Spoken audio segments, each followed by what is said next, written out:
Welcome to my class students. मेरे अंग्रेजी विषय की कक्षा में आपका स्वागत है और जो पाठ हम कर रहे हैं उसका नाम है गंगा। तो हमने प्रथम पाठ देखा। प्रथम पाठ में आपने क्या देखा? जो नेहरू जी हैं उन्होंने अपने सारे सहकर्मियों के अपने से सभी सहपाठियों के प्रति अपना ऋण व्यक्त किया। उन्होंने इंडियन पीपल जो भारतवासी है उनको थैंक्स कहा उनके प्यार के लिए, उनके स्नेह के लिए, और उन्होंने कहा कि वो कोई भी ऐसा काम नहीं करेंगे कि वो इसके लायक न रहें। और फिर उन्होंने कहा कि उनकी मृत्यु के पश्चात उनके शरीर का क्या किया जाए। तो अभी हम देखते हैं आगे क्या लिखा हुआ है। उन्होंने क्या कहा था? जो गंगा नदी में मैं अपने जो राख कह रहा हूं प्रभावित करो, तो इसका कोई रिलीजियस सिग्निफिकेंस नहीं है, यानी कोई धार्मिक महत्व नहीं है। क्यों मैं चाहता हूं गंगा में मेरी राख, थोड़ी सी राख प्रभावित हो? क्योंकि मैं बचपन से गंगा से जुड़ा हुआ हूं। The Ganga specially is the river of India. अब आपका जो चैप्टर का जो टाइटल है गंगा, अब उस गंगा के बारे में नेहरू जी क्या सोचते हैं वो हमें पता चल रहा है। Ganga specially the river of India, ये भारत की नदी है। Beloved of her people, जितने भी इसके लोग हैं, यानी हम सभी को अत्यधिक प्रिय है। Beloved मत सबसे अधिक प्रिय। Round which are intertwined her racial memories, और इस गंगा नदी के चारों ओर क्या गुंथा हुआ है? हमारे जितने भी जातिगत जितने भी यादें हैं। पता है ना, गंगा सदियों से बहती आ रही, कितनी सारी सभ्यताएं इसने देखी है, हमारा सारा पास्ट इसने देखा है, तो वो सब मेमोरीज है इसके पास। हर होप्स एंड फियर्स, हमारे जितनी भी आशाएं, हमारा जितना भी डर, हर सॉन्ग्स ऑफ ट्रायम्फ, हमारा जितना भी विजय का जो गीत है, हर विक्ट्रीज एंड हर डिफीट्स, और जो हमारी जो विक्ट्रीज है, हमारी जो जीत है, हमारा जो विजय है, और जो हमारा जो डिफीट है, हमारी जो हार है, कभी कभी हम हार भी गए हैं।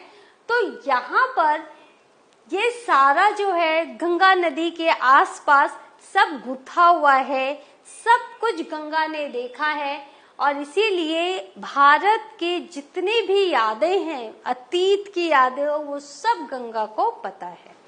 Right? She has been a symbol of India's age long culture.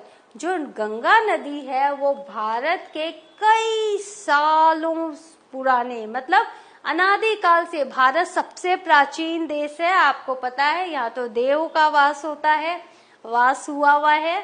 तो एज लॉन्ग कल्चर, हमारी जो प्राचीनतम हमारी जो सभ्यता है, एंड सिविलाइजेशन, हमारी संस्कृति और हमारी सभ्यता, कल्चर संस्कृति, सिविलाइजेशन सभ्यता, एवर चेंजिंग। आप देख रहे हो ना, प्रतिदिन हम थोड़ा बेहतर हो रहे हैं, प्रतिदिन हमारे संस्कृति में थोड़ा बदलाव आ रहा है, एवर फ्लोइंग। और जो हमारी जो सभ्यता है, हमारी जो संस्कृति है, वो कहीं अटकी भी नहीं है, सदैव ये गतिमान है, ever flowing and yet ever the same Ganga, और हमेशा सेम ही है। कहीं ठीक है, थोड़ा बहुत चेंजेस आपको मिलेगा, लेकिन है वो प्राचीनतम ही। हम वही सभ्यता संस्कृति को फॉलो कर रहे हैं जो सालों से चली आ रही है, थोड़ा बहुत चेंजेस के साथ।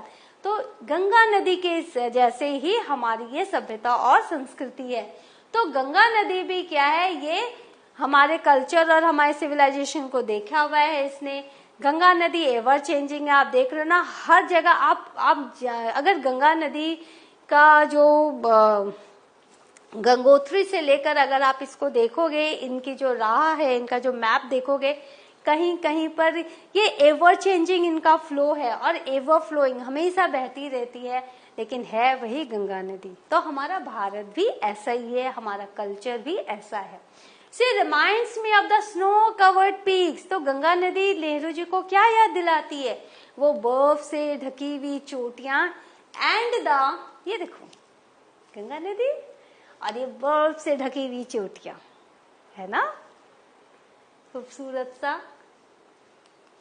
Deep valleys of the Himalayas, Himalaya की गहरी घाटियां, which I have loved so much, जिसे मैं बहुत प्यार करता हूँ, and of the rich and vast plain below, और उसके नीचे जो मैदान है जो बहुत ही समृद्ध है, बहुत ही विस्तृत है, where my life and work have been cast, और जहाँ पर मेरे जीवन और मेरा जो भी कर्म मैंने किया है वहीं वो शेप्ड हुआ है, वहीं उसको आकार मिला है. Cast means moulded.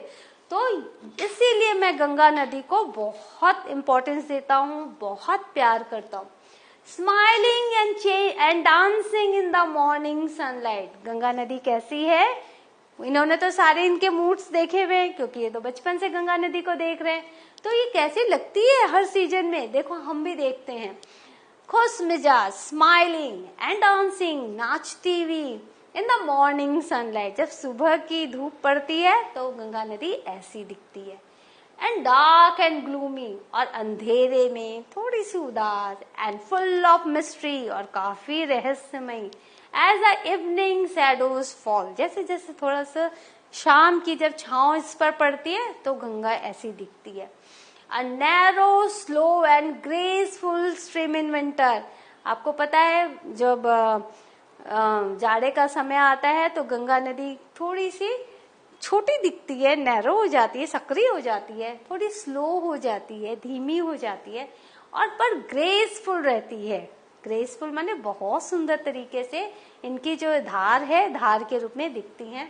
And a vast roaring thing, लेकिन एक भयानक गरजती हुई ड्यूरिंग द मानसून. जब मानसून आता है, बारिश होती है, पता है ना गंगा नदी का वो जो रूप है हम देखते हैं बारिश में. ब्रॉड बोसम ऑलमोस्ट एज द, ये देखो ये शाम की वक्त, मिस्टीरियस.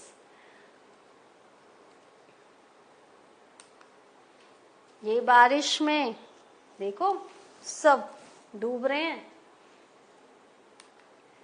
ये गंगा नदी पहाड़ियों के बीच से आती हुई. तो जब बारिश होती है तो ऐसे चौड़े पाट वाली काफी चौड़ाई लेकर एक समुद्र का ये रूप धारण कर लेती है, ऐसा लगता है. And something of the sea's power, ऐसा लगता है समुद्र का इनमें वो शक्ति आ गई है समुद्र की, टू डिस्ट्रॉय, सब कुछ नष्ट करने वाली शक्ति आ गई है, क्योंकि ये विशाल हो जाती है समुद्र की तरह. The Ganga has been to me a symbol and memory of the past of India. तो ये गंगा नदी जो हर मौसम में ऐसी दिखती है, ये गंगा नदी सिंबल है, प्रतीक है, एंड मेमोरी, याद है, of the past of India, Bharat के अतीत की. रनिंग इनटू द प्रेजेंट, जो आज वर्तमान में चल रही हैं, बह रही हैं, and flowing on to the great ocean of the future, और बढ़ती रहेंगी कहाँ पर, क्योंकि हर नदी समुद्र में जाकर मिलती है, सागर में मिलती है. तो इसका सागर कौन है? जो फ्यूचर है हमारा, भविष्य के महान सागर में ये जाकर मिलेगी, और इसलिए ये उस तरफ फ्लो कर रही है, बह रही है. देखो ये है इनके इंग्लिश, ये है इनके लिखने का तरीका. इन्होंने प्रोज लिखा है, गद्य लिखा है, लेकिन लग रहा है हम कविता पाठ कर रहे हैं. तो आप लोग प्लीज इसको, हर एक शब्द के अर्थ को आप लोग, अगर आपको नहीं आता आप उसके अर्थ को जानो, समझो और सीखो. ये बहुत अच्छी तरह से लिखा हुआ है. एंड दो I have discarded much of past tradition. तो नेहरू जी कहते हैं काफी सारे इंडिया के अतीत के जो ट्रेडिशंस हैं, नियम थे, उनको मैंने डिस्कार्ड कर दिया है, उसको मैंने महत्व नहीं दिया है. एंड कस्टम, और बहुत सारे जो रीति रिवाज थे उनको भी मैंने डिस्कार्ड कर दिया है, ज्यादा इंपॉर्टेंस नहीं दी है. एंड आई एम एंक्सियस, और मैं वरीड हूं, मैं चिंतित हूं, that India should get rid of all shackles that bind and constrain her, कि भारत को अपने आप को मुक्त करना चाहिए उन सभी सेकल से, उन सभी जंजीरों से, दैट बाइंड एंड कंस्ट्रेन हर, जो इसको बांधती है और जो इसको आगे नहीं बढ़ने दे रही है. एंड डिवाइड हर पीपल, और जो इसके लोगों को बांट रही है. And suppress vast numbers of them and prevent the free development of the body, और काफी इंडियंस को ये दबा रही हैं। बहुत बार होता है भारत के कुछ ऐसे कस्टम्स थे, भारत के कुछ ऐसे ट्रेडिशंस थे, जैसे आप लोगों ने पढ़ा है सती प्रथा था, फिर बाल विवाह था, और काफी काफी काफी ऐसे ट्रेडिशंस थे, कस्टम्स थे, जिनके नाम पर लोगों की प्रगति रुकी हुई थी। तो नेहरू जी भी उनको क्या कह रहे कि मैं इसे मानने से इनकार करता हूँ, डिस्कार्ड करता हूँ, and prevent the free development, क्योंकि ये जो कस्टम्स है ये हमारे डेवलपमेंट को रोक रही है of the body and the spirit, हमारी आत्मा और हमारे शरीर की प्रगति को ये रोक रही है, हमें आगे बढ़ने नहीं दे रही है। तो कुछ ऐसे कस्टम्स एंड ट्रेडिशंस जो भारत के हैं उन्हें मैं डिस्कार्ड करता हूँ, उन्हें मैं चाहता हूँ कि वो नष्ट हो जाए, उन्हें न मान्यता मिले। Though I seek all this, yet I do not wish to cut myself off from that past completely. हाँ, मैं चाहता हूँ, though I seek all this, मैं ये ढूंढ रहा हूँ ये सब, लेकिन मैं खुद को भारत के ट्रेडिशन से पूरी तरह से अलग भी नहीं करना चाहता। I am proud of that great inheritance. मुझे उस महान विरासत पर गर्व है, that has been, जो है, रहा हुआ है, बना हुआ है, and is, जो है, ours, हमारा, and I am conscious that I too, और मैं कॉन्सियस हूँ, मैं जागरूक हूँ कि मैं भी, that I too, like all of us, हम सब की तरह, am a link in the unbroken chain. ये जो सदियों से जो कुछ कस्टम्स आ रहे हैं, ट्रेडिशंस आ रहे हैं, जो एक विरासत के रूप में हमें मिले हैं, मैं उस कड़ी का एक हिस्सा हूँ। और ये कड़ी कैसी है? ये अनब्रोकन चेन है, इसको कभी भी तोड़ा नहीं गया है। Which goes back to the dawn of history, जो कहाँ से स्टार्ट हुई? इतिहास के प्रारंभ से जो स्टार्ट हुई है। In the immemorial past of India, Bharat के न भूलने वाले, अविस्मरणीय जो हमारा अतीत है, हम भारत का जो अतीत है, वहां के प्रारंभ से जो ट्रेडिशन, जो कस्टम्स जो आए हैं, चलते आए हैं, मैं उस कड़ी का एक अनब्रोकन चेन का मैं एक हिस्सा बनना चाहता हूँ। The chain I would not break, मैं इस चेन को तोड़ूंगा नहीं, मैं इस कड़ी को तोड़ना नहीं चाहता। फॉर आई ट्रेजर इट, क्योंकि मैं इसको महत्व देता हूँ, मैं इसको वैल्यूबल, कीमती समझता हूँ, मैं इसको सहेज कर रखना चाहता हूँ। And seek inspiration from it, और मैं इसमें से अपने लिए बहुत इंस्पिरेशन देखता हूँ, इंस्पिरेशन जो आपको आगे बढ़ने के लिए प्रोत्साहित करे। And as witness of this desire of mind, और मैं विटनेस माने साक्षी, एविडेंस, मैं एक साक्षी के रूप में जो मेरी ये जो इच्छा है, and as my last homage to India's cultural inheritance, और मेरी जो श्रद्धा है, होमेज इंडिया के सांस्कृतिक विरासत के प्रति, I am making this request, इसीलिए मैं ये प्रार्थना कर रहा हूँ that a handful of my Ashes be thrown into the Ganga, कि मेरे शरीर की जो राख है, भस्म है, उसका मुट्ठी भर कुछ आप गंगा नदी में प्रभावित करना है at Allahabad, to be carried to the great ocean that washes India shores, ताकि ये इलाहाबाद में जब आप इसको बहाओगे तो ये बहुत बड़े समुद्र का हिस्सा बन जाएंगे, जो कि हमारे इंडिया के किनारों में, हमारे भारत में जो समुद्र है उनका ये हिस्सा बन जाएंगे। तो मैं इसीलिए चाहता हूँ कि मेरी जो राख है वो गंगा में प्रभावित हो। इसका कोई रिलीजियस सिग्निफिकेंस नहीं है, कोई धार्मिक महत्व नहीं है, बस मेरा प्यार है गंगा के प्रति, इसीलिए मैं गंगा में विसर्जित होना चाहता हूँ। The major portion of my ashes should however be disposed of otherwise, लेकिन जो मेजर पोर्शन है, मेरे राख का कुछ हिस्सा तो आपने गंगा में प्रभावित किया, लेकिन जो बाकी बचा हुआ है उसका कुछ हिस्सा, ज्यादा हिस्सा किसी और तरीके से आप विलीन करना। कैसे?